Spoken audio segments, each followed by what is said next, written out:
Hello spooky friends, if you're new here, welcome. My name is Keisha and today I'm going to be talking to you about all of the books that I hope to read in the month of October.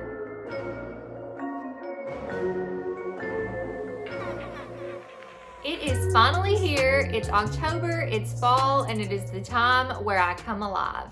I could not be more excited for this month and for all of the spooky and fall reads. Honestly, I feel like I need to sign a petition for October to be 3 months long because there is no way I'm going to get to all of the books on my TBR. I have narrowed this down, but I still have lots of options, so this is going to really be like a possibility pile. I have no idea what I'm going to be able to get to, but I do have lots of fun things planned for this month. Hosting a readathon with a couple of my friends. Then I also have some fun book hauls coming your way, some recommendation videos, some vlogs. Like, you guys are about to get a lot from me this month.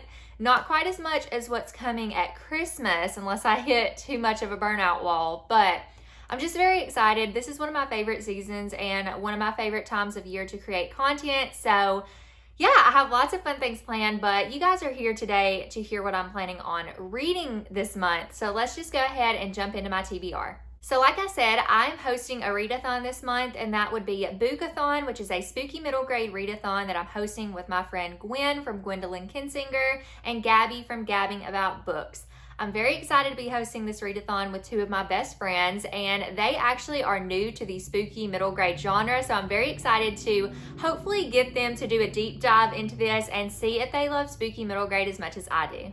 This readathon is going to be taking place from October 10th through the 16th, and I will go ahead and link my announcement video down below, as well as the other hosts' announcement videos if you're curious about all of the details. But for this video, I'm just going to talk to you about my options for Boookathon. Now, I say options not because I had trouble narrowing down what I wanted to read. I mean, I did, but there is an element to our readathon where we have fate kind of helping us choose a book on our TBR. So I've narrowed my list down to 8. There are ones that I would really like to read, but then I'm going to tell you the other 4. Like, there's four books that I really want to read. One of them I absolutely will be reading either way. And then there's 4 books that I'm adding because fate has to help me choose my TBR. You'll get it later on maybe, but let me just go ahead and tell you the 4 books that I want to read for all of our prompts. Then I'll go ahead and tell you the 4 other books that may end up causing me to like interchange a book. So the first book that I will absolutely be reading is The Haunting of Avalon Jones by Hicks. This is our group buddy read for the readathon, and this is a book that has gotten so much hype. Some of my closest friends have read this book and really loved it, and I could not believe that this was a spooky middle grade that I had not picked up yet. So this is the first book in a series. I'm not sure if it's going to be more than a trilogy, but I know that the 3rd book comes out in October, so I don't know if I'm going to get to all 3 of those this October because I have so many books I want to read, but I will definitely get to this one since it's our group read. So this story follows Avalon, and she loves reading ghost stories, and she ends up finding this spooky old book.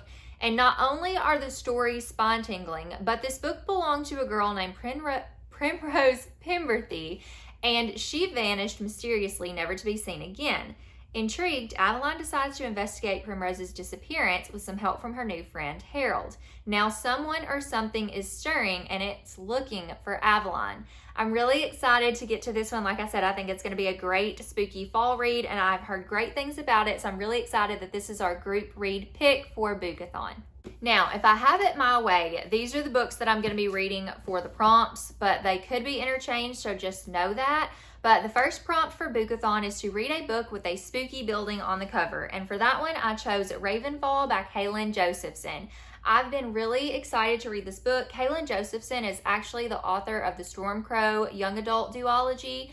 I haven't read that one, but this book just sounded really good and way too good to pass up. This story follows one magical inn, 2 kids with supernatural powers, and an ancient Celtic creature trying to destroy their world by Halloween night. This has like a spooky B&B or inn. It's got obviously the mythology aspects as well. I believe one of the main characters has like supernatural or some kind of powers, and I don't know, it just sounds like a really cool spooky fantasy novel and one that I can't wait to get to.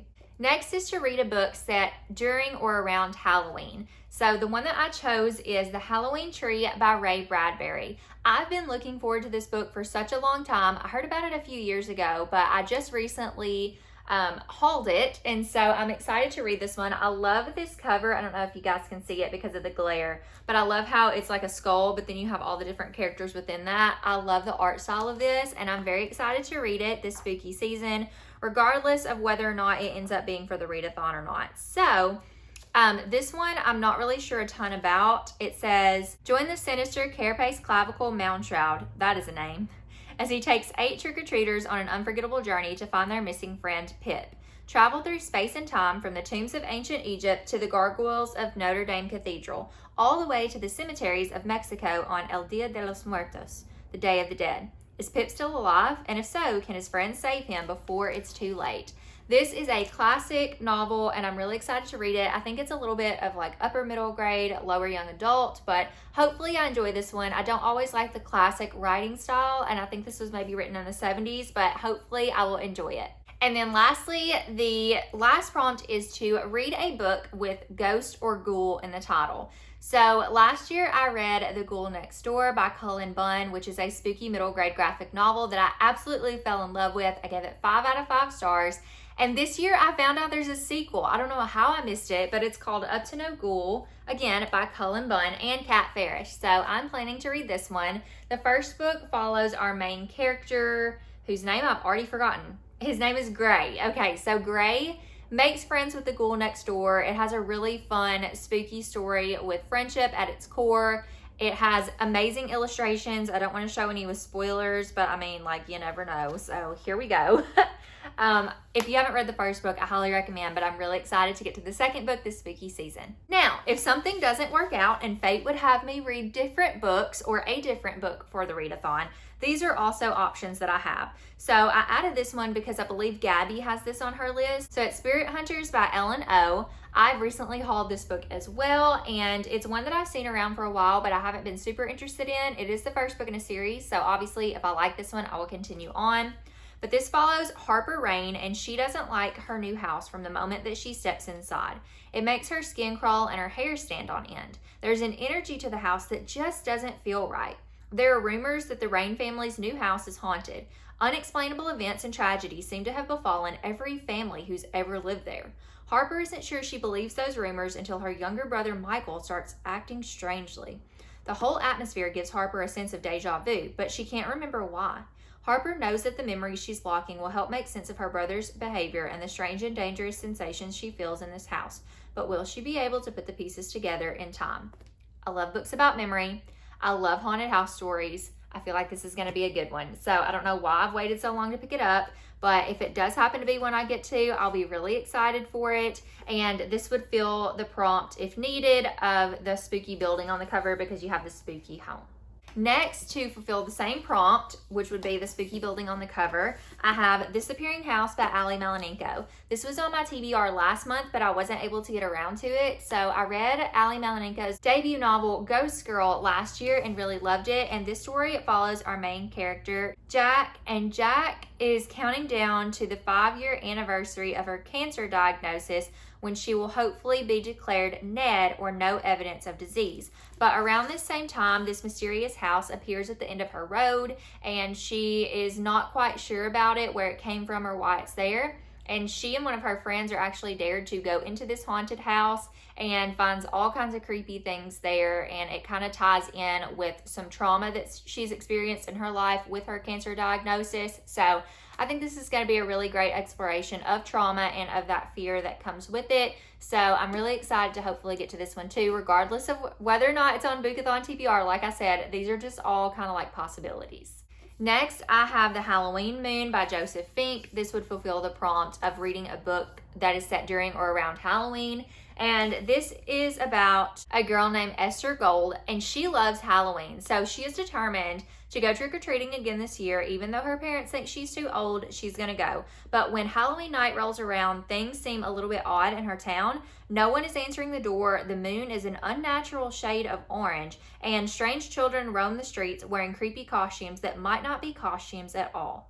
It seems like the only people besides Esther who are awake to see all of this are her best friend, her school bully, and her grown-up next-door neighbor.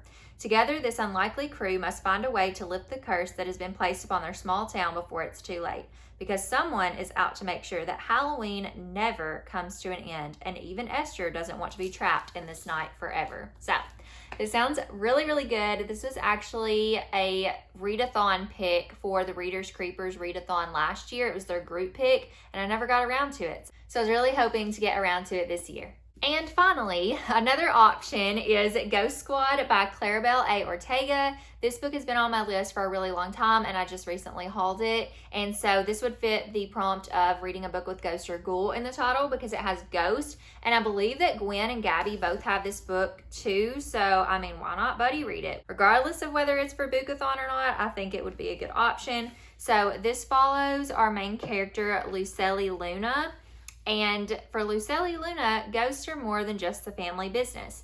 Shortly before Halloween, so it could fit for that prompt as well, Lucely and her best friend Sid cast a spell that accidentally awakens malicious spirits, wreaking havoc throughout their hometown of St. Augustine, Florida. Together, they must join forces with Sid's witch grandmother Babette and her tubby tabby Chunk. Oh, I love that. To fight the haunting head-on and reverse the curse to save the town and Lucely's firefly spirits before it's too late.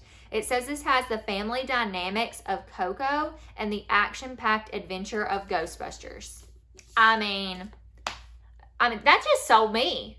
Maybe I should just read this. I don't know. There's no way I'm going to get to all these books, but if only. For the remainder of the month, I am going to have different things going on. I'm not going to share these books specifically with you, but I do have a stack of books here that I'm going to be reading for a vlog where I try out some books that I've never read before. Am I going to be able to get to all 4, actually 5 of those books? Probably not. I really want to, and those are honestly probably going to be my top priority this month. But I don't know. This is a genre that I've never read before. It's a genre I'm really excited about. And these are books that I'm really excited about. So hopefully I'll be able to get to those. But I kind of want to save talking about those for that vlog specifically. Lastly, I have books that don't fit any readathons or any other prompts or anything like that. These are just books that I would really love to get to this spooky season. Will I be able to get to them? Honestly, probably not. But we'll just see what I can do. The first one is going to be Tales to Keep You Up at Night by Pavloki. This is one of the books that I had on my list from last month and I did not get around to it. It's essentially kind of like Scary Stories to Tell in the Dark, but this is a new set of stories. It's not from the same author and it's not the same thing. It's just this one girl, she finds this book of scary stories. She tries to return it to the library, but the library says that they have never seen this book. So she starts to read all these scary stories and I think they start to come to life. I have Bunnicula, which this is the graphic novel version of Bunnicula. I read the original novel, which is like a chapter, like a short middle grade chapter book. I read that back when I was little. I've read it again as an adult, and now there is a graphic novel version of this story. So how could I not pick it up as someone who loves spooky middle grades and graphic novels? So I'm very excited to jump back into this story. This follows our main characters. You have Harold the dog, Chester the cat, and then you have Bunnicula. Chester's kind of the main character of the story. He kind of narrates everything, and he is very suspicious of this new pet bunny that the family has brought in, and he thinks that he might be a vampire.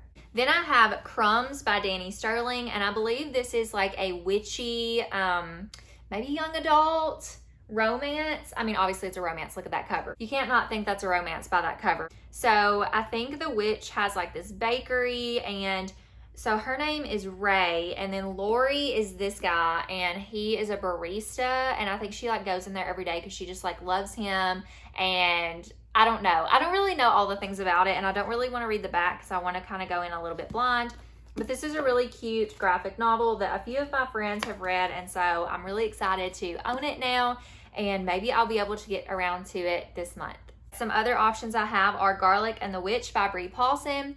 This is the next book in the Garlic and the Vampire series. I loved the first book so much, and I'm really excited to revisit this magical garden of live vegetables and fruits and things. I love Garlic so much. Garlic has anxiety, and the first book she has to kind of go and check out a situation that might involve a vampire because she's Garlic, and Garlic and vampires don't mix. In this book, Garlic is dealing with another issue that has to do with, I think she's like starting to turn human apparently. So I think Witch Agnes, who tends to the garden, is going to be helping her out with this situation. I don't have this book with me just yet because it's on its way to me in the mail, but I'm hoping to read Cackle by Rachel Harrison. I don't really remember a lot about this book. I just know it's marketed as horror, but it also seems to have kind of a cozy feel. And this is one of Ashley's all-time favorite books. She raved about it last year. I remember her talking about it so much, and I was like, I don't know if I want to read that or not, but this year I've decided that I do. So it's kind of like a witchy horror book. I don't know if it's sisters or if there's just like two females that are like having some kind of like, something's going on with one of them. I don't really remember. This is a terrible way to pitch the synopsis. I probably should have looked it up before, but I just kind of wanted to go in blind. But there is a supernatural element. I think there's some witchy stuff going on. Then I have Practical Magic by Alice Hoffman. This is a book that I have been wanting to read for so long because I love the Practical Magic movie, and now I finally own the book. I'm really excited to read this one. I don't think it's going to be exactly the same as the movie, but I would really like to read this and then watch the movie with my husband, who I recently found out has never seen this movie. So this definitely needs to be a priority as well, and I would really like to read the other books in the series in coming years, so I really want to get to this one if possible. Then I have a buddy read, so I'm going to be reading A Pumpkin and a Patch by Jennifer Peel with my friend Gwen. I'm really excited about this. I need a cute fall romance, and this just sounds so cute. If you have not seen this one around, I'm going to go ahead and read you the synopsis. This is honestly like such a big book. Look at how big this is. Why is it this big? But I don't even care. It looks so adorable. Let me tell y'all what it's about. Every person has that one thing they're known for, and it doesn't matter what you do, that one thing, whether good or bad, follows you around like a bloodhound for the rest of your life. For me, it's a story I wrote when I was 15. Forevermore, I will be known as the Reese the Rogue Pirate Girl instead of Josie Peterson. Why couldn't I be known for all the cute children's stories I've written about my family's pumpkin patch? Tragically, the torrid story I wrote as a teen was based on a real person, Reese Kavanaugh, and guess what? He grew up to be a pirate. Okay, lawyer. Same thing. To make matters worse, the man is representing my ex-fiance who wants to steal my treasure, aka my engagement ring. If that wasn't the icing on the cake, Reese has an adorable daughter who happens to be my new student. That's right, I must now have actual conversations with him after avoiding him for half my life, even by hiding behind banana displays when needed. But the more I get to know Reese, the real version, not the imaginary one who ravishes me on sandy beaches, I can't help but wish we could roll around in the sand together. There's a problem though. The school I work for frowns upon relationships between parents and teachers. And it's pumpkin season, which means all my free time is spent on the family farm. But when he kisses me, I can't help wanting to break all the rules and get tangled up in the barn. The burning question is, am I brave enough to make my story a reality, or will it be another bad ending? Does that not just sound like the cutest fall romance? Like, I'm so excited to read this one. And then lastly, I do have one more book. Realistically, I'm probably not going to be able to read it this month, but I'm really excited about it because so many people are loving it. And that is Suburban Hell by Maureen Kilmer. This book has been pitched to me as being similar to maybe Finley Donovan, but not really. I think more just because of like the friendship vibes, and then also my best friend's exorcism with the friendship vibes and the demon possession stuff. On the cover it says, "What's a little demonic possession among friends?" So the back of this says, Amy Foster considers herself lucky. After she left the city and moved to the suburbs, she found her place quickly with neighbors Liz, Jess, and Melissa snarking together from the outskirts of the PTA crowd. One night during their monthly wine get-together, the crew concoct a plan for a clubhouse, the She Shed, in Liz's backyard. A space just for them, no spouses or kids allowed. But the night after they christen the She Shed, things start to feel off. They didn't expect Liz's little home improvement project to release a demonic force that turns their quiet enclave into something out of a nightmare. And that's before the Homeowners Association gets wind of it. Even the calmest moms can't justify the strange burn marks, self-moving dolls. Oh no. Dolls. I don't like dolls. And horrible smells surrounding their possessed friend. Or their possessed friend Liz. Together, Amy, Jess, and Melissa must fight the evil spirit to save Liz and the neighborhood before the suburbs go completely to hell.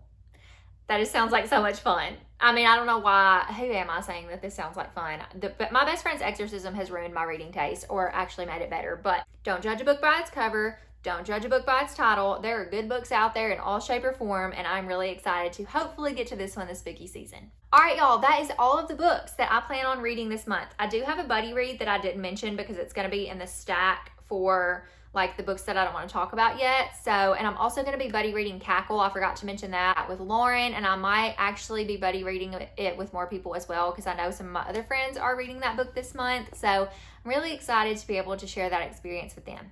I seriously don't think I'm going to be able to get through all these books. I put 13 books on my list in September and I got to like 6 or 7 of them. So I want to be able to read these books. You guys, I need all of your good vibes, your prayers, your energy to make this spooky season a successful one with everything, if possible, with the reading, with the filming, with all the things, because this is my favorite time of year. This is when I come alive. So hopefully I will be able to make all of my spooky dreams come true. If you made it this far in the video, go ahead and leave a pumpkin jack-o'-lantern emoji down below and let me know what book you are most looking forward to reading this spooky season. As always, I appreciate you so much. Thank you for watching, and I'll see you in my next video. Bye, friends.